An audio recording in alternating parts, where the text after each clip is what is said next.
A new report shows foreign direct investment in the U.S. went negative in the second quarter of this year. What's the impact on the U.S. economy, and is there any link to the China-U.S. trade war? And voters will decide if Macedonia should change its name. What new opportunities can a new name bring? Welcome to The Point. Live from Beijing, I'm Li Xin.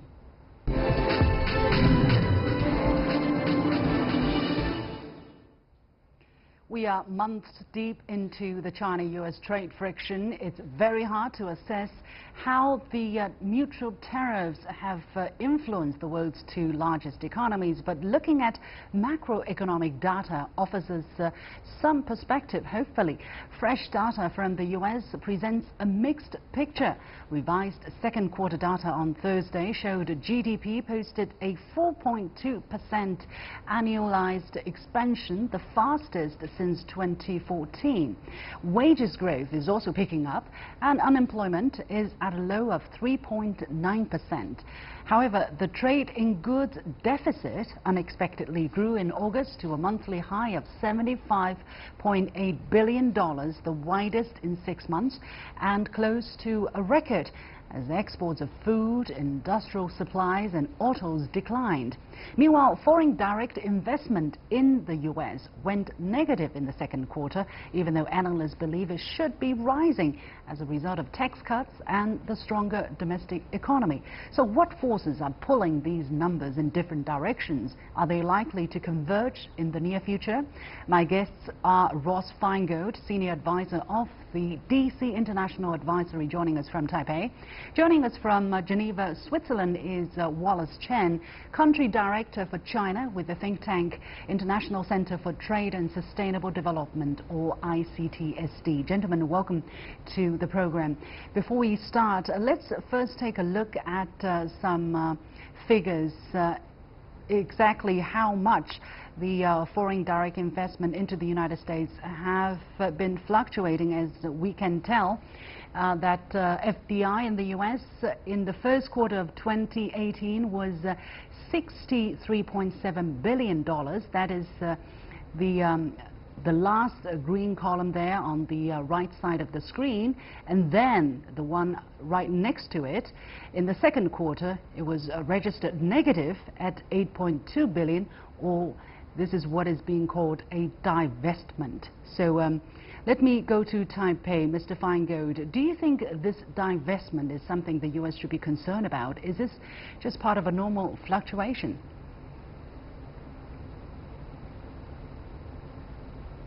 Well, there are a number of factors at play. Of course, the trade friction is one of them. There's been some changes to U.S. laws and regulations that have increased scrutiny of foreign inbound direct investment, which actually is broadly popular in the United States. What I mean is it's popular with both Republicans and Democrats. It's popular, generally speaking, with the public. There was certainly a feeling that there should be more scrutiny of inbound investment from foreign countries, whether it's from Europe, Canada, America's close trading partners and allies, or China and other parts of Asia. So it's understandable that foreign investors wanted to take a wait-and-see approach to the new laws and regulations that have been implemented. And of course, China has been a very eager investor in the United States over the past 10 years, but we also see a change in Chinese companies which are eager to expand domestically or turn their attention to the Belt and Road region, and that also might have cooled their appetite to invest in the United States. How important do you think foreign direct investment to the U.S. economy, and what could be some of the negative impacts of this negative number in foreign direct investment to the U.S. economy, Mr. Feingold?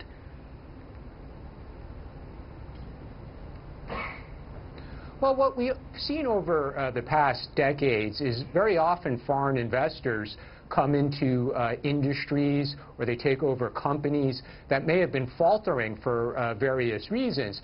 Sometimes these are industries that historically have exported, or their cost base have changed due to changes in global supply chains. But it was something that, for example, Asian companies, whether it was Japanese or Chinese companies, were bringing either their domestic market, and we're going to purchase U.S. companies to manufacture for export, or they were bringing their technological know-how in some cases that actually matched up well with a need in the United States.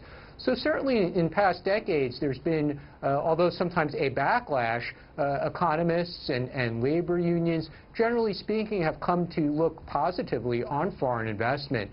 And I think even Donald Trump, after he took office in the beginning of 2017, generally speaking, was welcoming of foreign investment. He certainly sought to establish good relationships with business leaders from other parts of the world. There are a number of businesses that pledged to make very large investments in the United States and create jobs. And despite the criticisms that people may make of Donald Trump's trade policies, at least in that regard, it's clear that he was welcoming of foreign investment.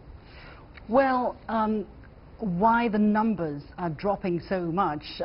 Wallace, what is your take on the reasons behind such dramatic fluctuations of FDI in the U.S.? The foreign direct investment into U.S. definitely is a worthy indicator to watch. But the 1 month fluctuation to net outflow of withdrawal of foreign direct investment is just a case. Sometimes may be because of one investment decisions. But however, if you look at the long trend, now we use the average of 4 quarters number. It also shows the trend, the foreign direct investment, net foreign direct investment into U.S. has dropped from 120 billions in the middle of 2016, approaching now 60 billion US dollars, 16 billion US dollars investment, which is a big drop. That does mean that the U.S. become less attractive for international business to make long-term business commitments. And there are a few reasons. I think the first reason is, as Rose already mentioned, that the U.S. has imposed a tougher scrutiny on foreign investment through two laws: Foreign Investment Risk Review Scheme Act and Foreign Export Control Act, which will add lots of pressure, uncertainties for foreign investors to make investment decisions. Right. Well, on the one hand, U.S. President Donald Trump is talking about bringing jobs back to the United States, bringing foreign investments into the United States. On the other hand, they are enacting these acts. Are they contradicting themselves, Mr. Feingold?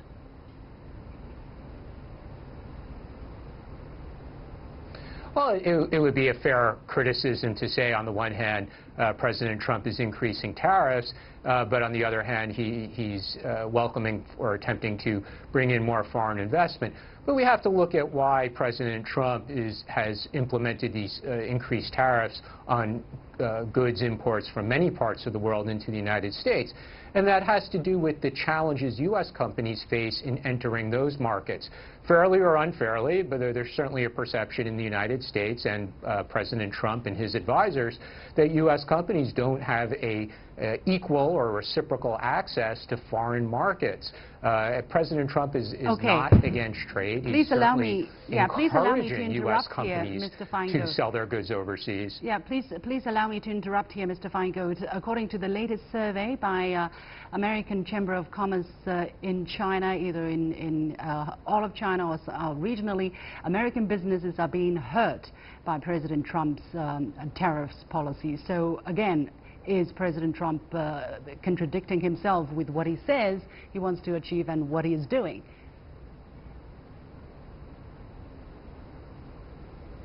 Well, business associations of American companies in China are looking at the operating environment in China. So to the extent that the tariff battle that has now broken out between the United States and China causes Chinese policymakers to slow down or change their schedule of regulatory reform or market access for U.S. companies, of course American companies that operate in China are going to be upset. The primary reason... Should both sides make concessions to encourage... I'm sorry, Mr. Feingold. The primary reason why these companies' interests are being hurt, American businesses in China, why they're being hurt, primarily is not because China's retaliatory or whatever hidden measures China has taken to punish these companies per se.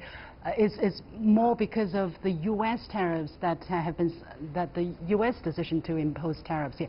But that's veering off our topics here. Let's talk about the kind of restrictions that Chinese investment have faced in the United States. And let me go to Wallace in Geneva. As I said, Chinese investment in the U.S. declined in 2017, but China would like to invest more in the U.S., but it cannot. And the Congress has drew up some new initiative to bulk up Foreign Investment Review Committee, and the committee can recommend the president to block takeovers. So, Wallace, what are these initiatives doing to Chinese investment, and does the U.S. not, just say we don't welcome Chinese investment here, even if it might hurt our economy? 2 points. First is that it clearly shows that the Trump administration is self-contradictory, as you said. On the one hand, he called for the free market, free business, less intervention, but itself is excessive government intrusions to business decisions by scrutiny, by control for investors to review their business decisions, to review American business decisions to export their technology. So this is first thing. Particularly weaponize the trade and investment policies in its economic international relations. The second thing is also very important for the number you just showed, that FDI, China's FDI in U.S. is relatively small comparing to Australia or Europeans. So this number shows not only Chinese investment in U.S. has become smaller, but also more magnificently is that Europeans and Australians, the Canadas, they also reduce or withdraw. Yeah, what are the reasons behind that? Which shows that the U.S. is the reason is that, as I said, first one is the tougher restrictions to foreign investors, not only on China. The laws, the two laws, they clearly say that they do not single out a single country. So other countries are also worried, not only China. The second thing is, when you invest in China, because Trump's tariffs invites other countries to retaliatory tariffs. So when you do business in the U.S., you also feel uncertainties. Very difficult to enter into other countries' markets. It's very difficult to get export. If your market is overseas, outside U.S., you feel more difficult to export because you feel you will face higher tariffs on other countries. The third thing is that you get more difficult to hire migrants because the Trump's policy is very against migrants. And lots of business, international business, you need to hire migrants, workers, migrants, technicians, IT managers, finance managers. Yeah. Well, indeed, it's a very mixed picture at this moment, and it's fluid. So we're going to keep a close watch on the situation, but that's the time we have today for this discussion. Many thanks to Ross Feingold, Senior Advisor of the DC International Advisory, a consultancy that advises clients on political risk in markets around the world, and Wallace Chen, Country Director for China with the Geneva-based think tank International Center for Trade and Sustainable Development. You have been watching The Point with me, Liu Xin. We'll take a short break, and when we come back, Macedonia may become North Macedonia in an effort to solve a 27-year argument with Greece. What benefits may a new name bring? Stay with us. Macedonians will head to the polls on Sunday, September the 30th, to vote in a referendum to change their country's name to North Macedonia. The Balkan state of 2.1 million people is in the international spotlight. The new socialist government, led by Prime Minister Zoran Zaev, reached an agreement with Greece in June of this year to instigate the transition.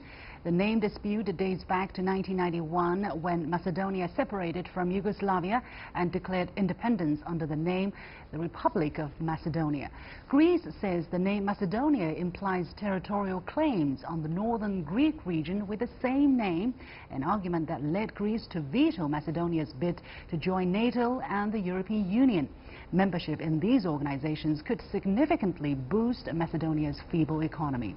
If Macedonia's vote yes on Sunday Sunday, Greece may clear a path for Macedonia's NATO and EU membership. So what's in a name? Who's for the change and who's against it? And could this change solve the dispute once and for all? Joining me in the Beijing studio is Professor Cui Hongjian, Director of the Department of European Studies at the China Institute of International Studies, and from Brussels, Pieter Klepper, Head of the Brussels Office of Open Europe. Gentlemen, welcome to the show.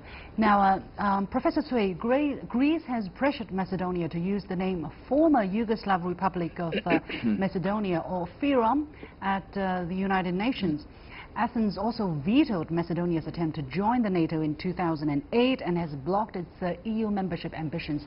Tell us a bit more about the origin of this conflict. Why is Greece so upset about the name, and why hasn't the dispute been resolved yet?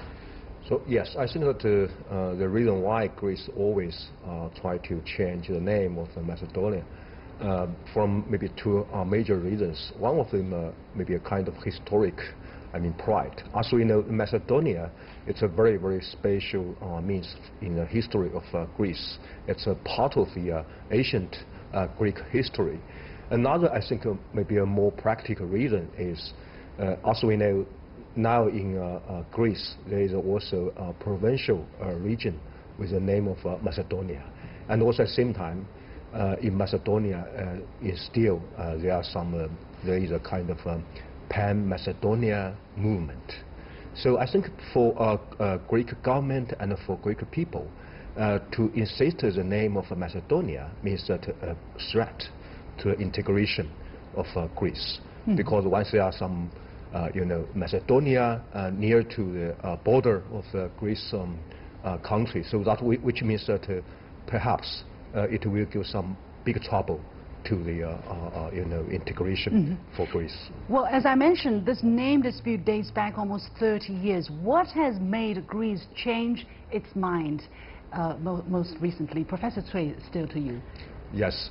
So I think, yes, now, firstly, it's always a very, very big ambition for Macedonia to be part of NATO and also European Union, because as a very small country with just a population with 2 million, so I think to be part of a bigger market and also to be part of a big security bloc will be in the interest for Macedonia. But of course, at the same time, I think at this moment, maybe some outside forces or some reasons will be very important. Okay. Yes, as we know now, because the European Union tried to enlarge into the the former Yugoslavia region. So Macedonia, and also regarding to the current situation between Russia and the NATO. So now it's also in the interest of NATO and the European Union to have the Macedonia inside. Mr. Klepper in Brussels, what do you think are to be gained for Macedonia to finally to be able to reach this agreement with Greece, and if this referendum gets pushed through?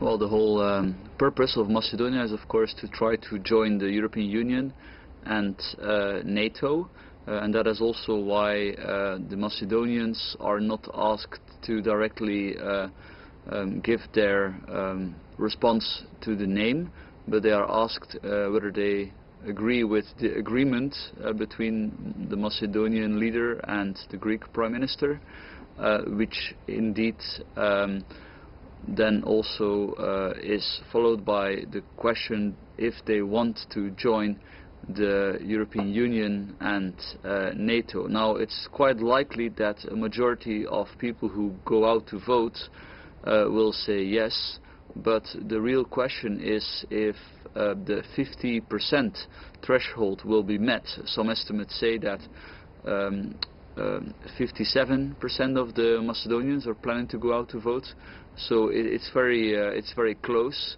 We see a whole campaign of people that are opposed to the deal with Greece that say, look, don't go out to vote.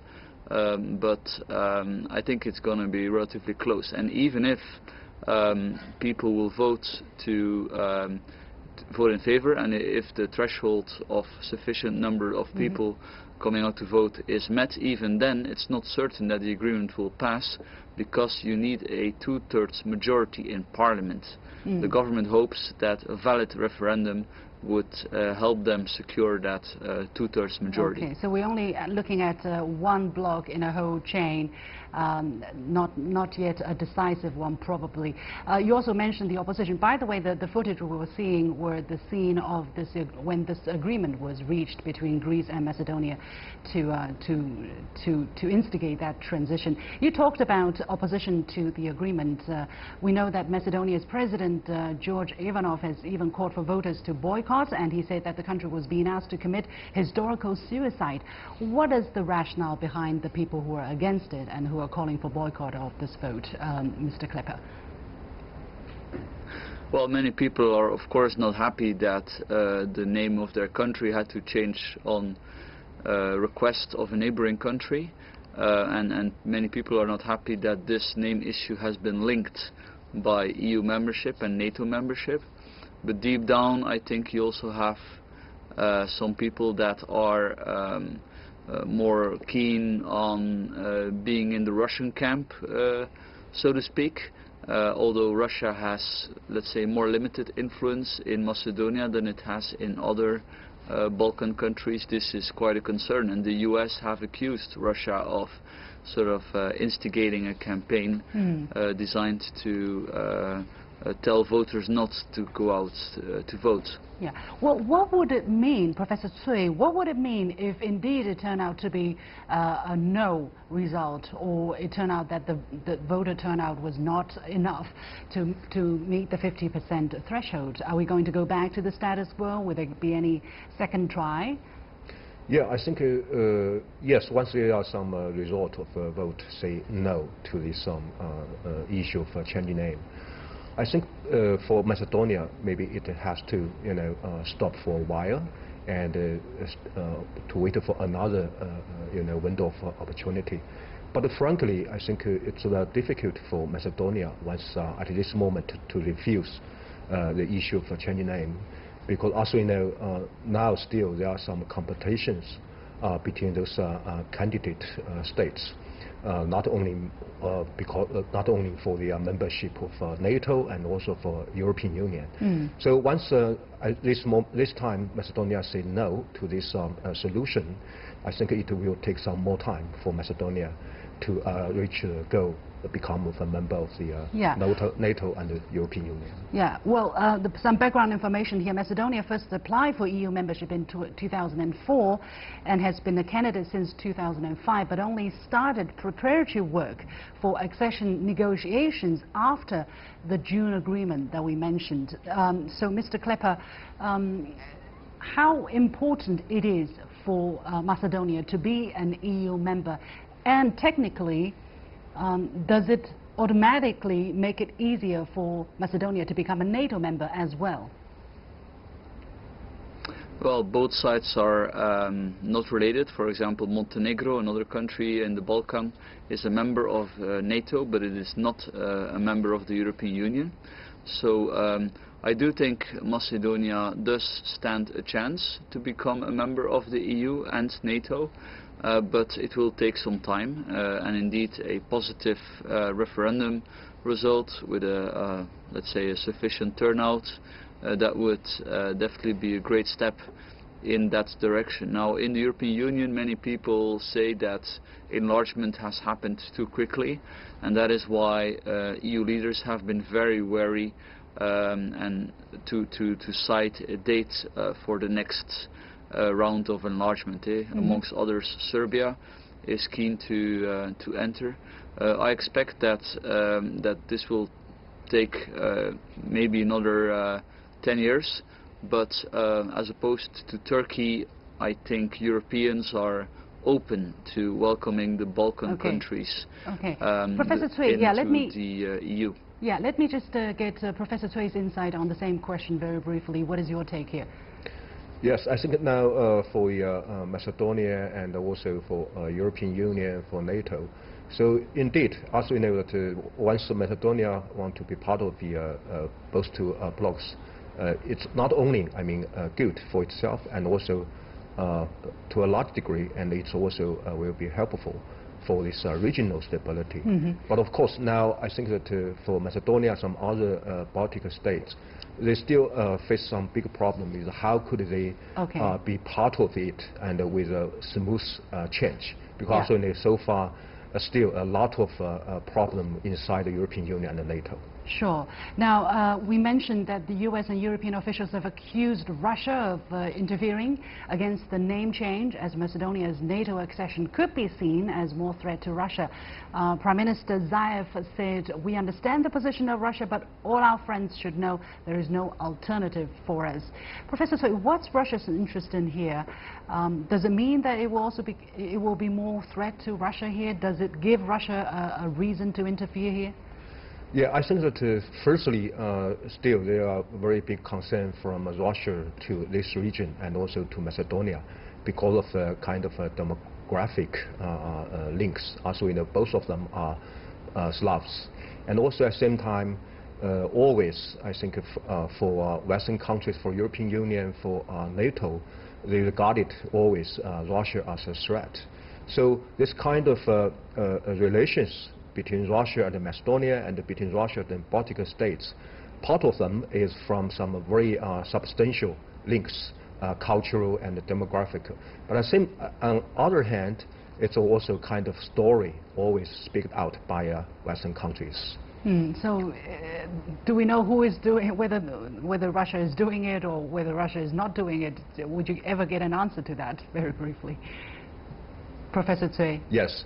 So I think always now it becomes a very general response from European Union, from NATO, once there are some unrest or some conflicts in some Baltic states. But of course, I think indeed, generally there will be some strategic interest for Russia, because to be part of Europe and to keep a kind of linkage with the European Union and also with some European member states of NATO would be in the interest of Russia. But now the question is always it's a lack of evidence for any kind of accusation. Okay. Well, we have to leave it there. Many thanks to Tsui Hongjian, Director of the Department of European Studies at the China Institute of International Studies, and to Peter Klepper, Head of the Brussels Office of Open Europe. And that is it for this edition of The Point with me, Li Xin. As always, follow me on Facebook and Twitter using the handle The Point with LX. Download the application called CGTN to watch the show on your mobile devices, or go to YouTube and look for CGTN The Point. Thanks for watching. You've got The Point. Have a good weekend.